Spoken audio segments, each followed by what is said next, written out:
Mis amados hermanos en la fe del Señor Jesús y mis queridos amigos, sean bienvenidos a una entrega más del podcast De Regreso a Casa, la narrativa del posexilio.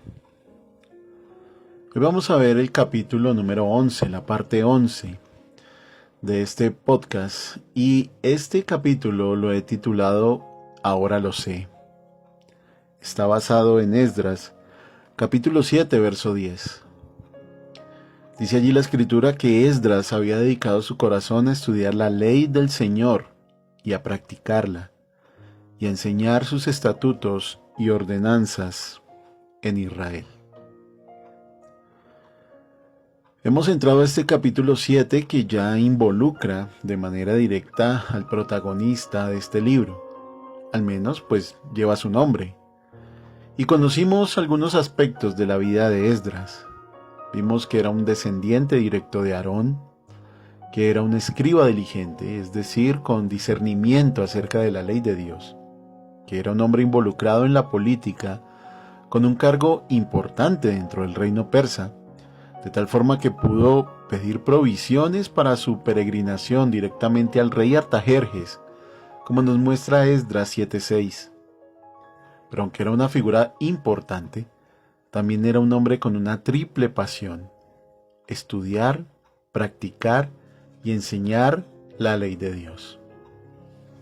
Quiero detenerme en este versículo durante los próximos programas y hablar de esta triple pasión que tenía Esdras.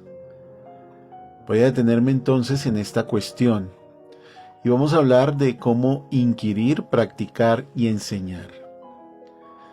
Para ello, tenemos ante nosotros el día de hoy un mensaje que involucra la letra C.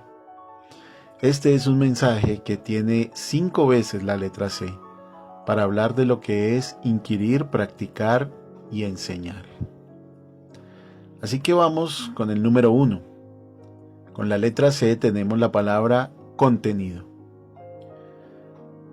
Cuando vamos a la Biblia debemos saber qué es lo que nos dicen las palabras que están allí escritas. Todo periodista conoce muy bien las 5 preguntas que le llevarán a investigar un asunto en particular. Esas 5 preguntas son quién, qué, dónde, cuándo y por qué.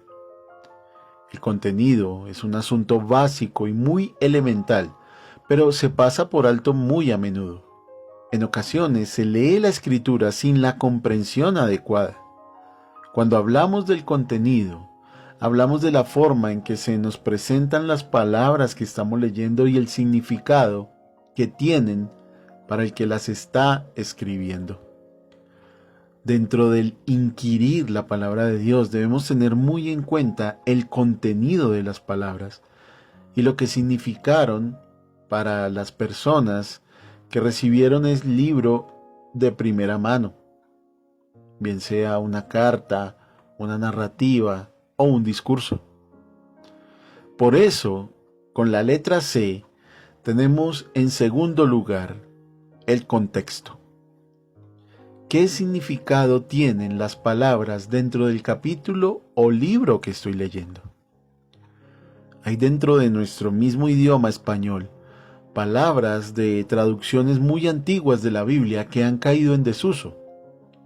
Un error muy común es intentar averiguar qué significan los términos para nuestra época, sin introducirlos dentro del contexto general del capítulo, del libro o de la misma Biblia.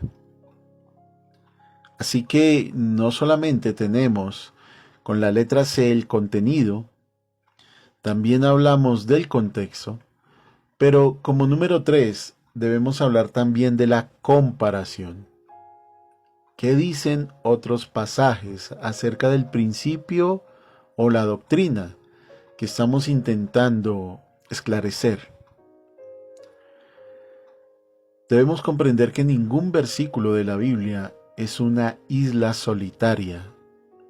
Ningún versículo está aislado del resto. Si notamos con atención las sectas o movimientos erróneos que utilizan la Biblia para apoyar sus ideas, rara vez utilizan pasajes o libros completos. Ellos miran un versículo aquí, otro versículo allá, hacen que las ideas que ellos tienen concuerden, sin tener en cuenta la analogía escritural, la cual es un principio fundamental para todo estudiante serio y responsable de la Biblia, y entonces sacan sus propias doctrinas. Cuando comparamos un versículo con otro, cuando nos damos cuenta qué quiere decir aquí y allá, entonces podemos tener un intérprete real de lo que la Biblia intenta decir. Mis amigos, mis hermanos, el mejor comentario de la Biblia, el mejor intérprete de la Biblia es la Biblia misma. A esta verdad llegaron los reformadores del siglo XVI, cuando hablaron de sola escritura. La Biblia no necesita a alguien externo para interpretarse. La Biblia es su mejor intérprete. Así que hablamos de la letra C en este mensaje, para saber cómo inquirir en la palabra de Dios.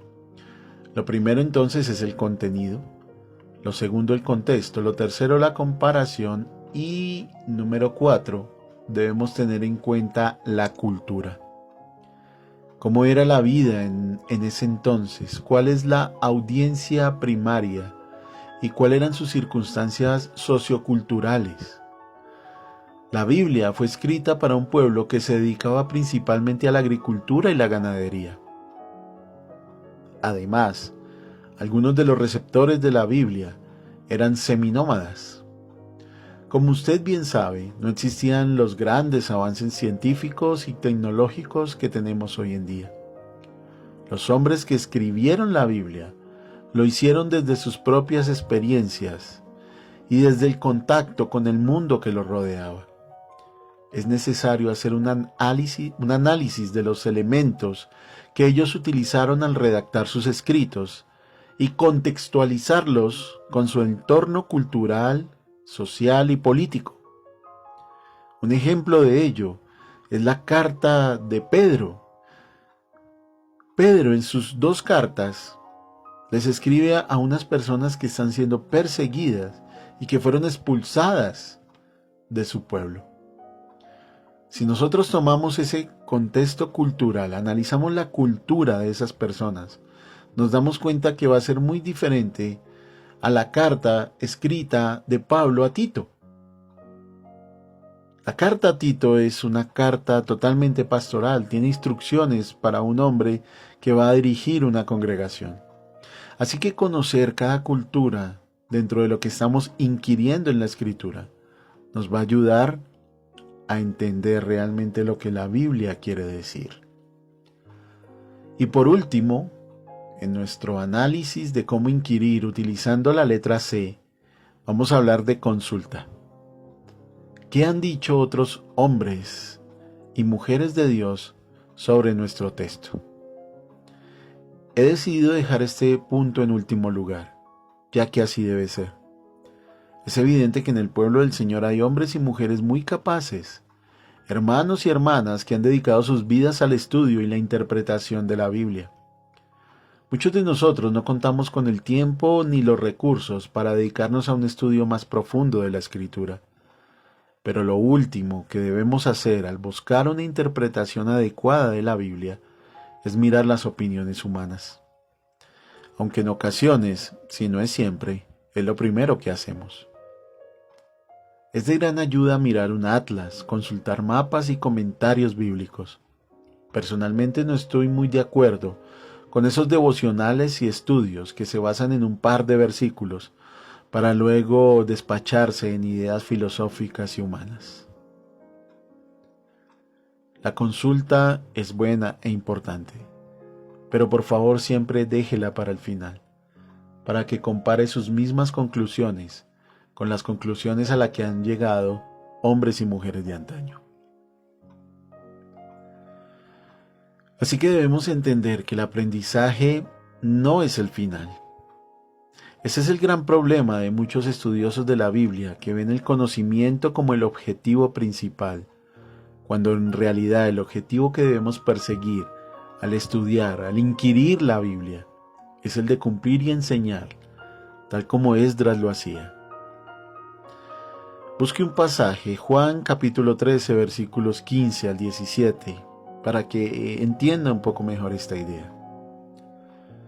No se trata solamente de aprender, sino de hacer. Es allí donde radica el crecimiento espiritual del creyente, cuando de todo lo que ha aprendido puede practicar, como dice Hebreos capítulo 5, versículos 13 y 14.